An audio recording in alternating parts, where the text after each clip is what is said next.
I'm Am talking I about right? any narrative.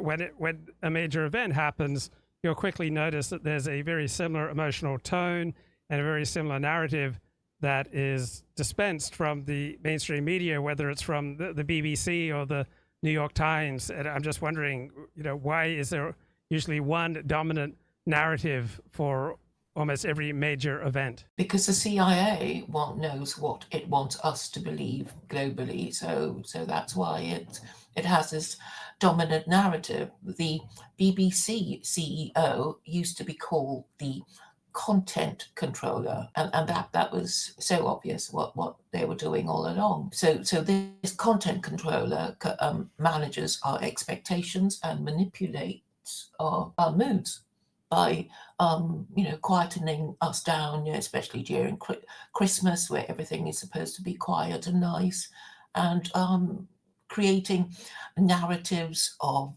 political parties. We're having a general election on the 4th of July, and basically the narrative is that the Tories are now unelectable. It's got to be Labour expectations. And is the public just passive recipients of elite narratives, or does the public get to play a role in which narratives become dominant? They can choose to believe it or not believe it.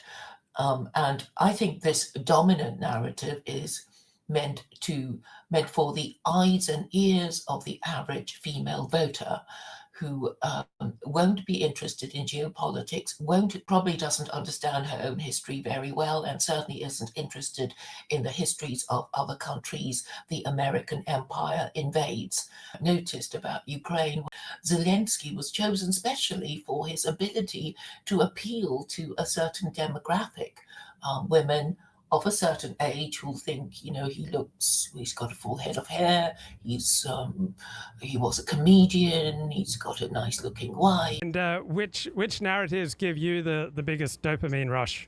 Which narratives make you feel the greatest? I want everything to end happily and for good to triumph over evil.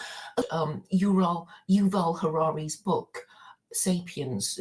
I find him tiresome, and he just seems to relay the conventional wisdom as though it's some great big insight. So I just find myself tuning out whenever I listen to him speak, and I haven't read any reviews praising the book from people I respect. So that people believe what they want to believe, and basically human history has been people making up stories about themselves and their group and living their lives to make it come true. The fake it till you make it strategy for people's preferred narrative. What do you think about that, Luke? Yeah, I think people choose the narrative that makes them feel the best, that gives them the biggest dopamine rush, reduces the pain. Yes, and today I hosted a space whose original title was "Do Stupid Beliefs Make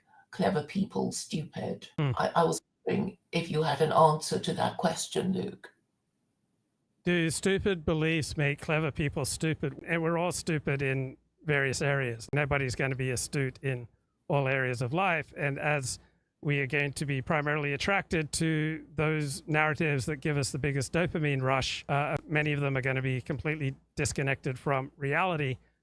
But if you embrace a narrative that's completely disconnected from reality and is rationally stupid, that doesn't mean it's a bad narrative for you, because many of our narratives have to do with things that have no direct impact on our life. So let's say you embrace a narrative about the causes of World War I that is completely disconnected from reality. That's not going to have any effect on your life. Let's say you embrace a narrative about UFOs that is disconnected from reality. That's not going to have any effect on your life.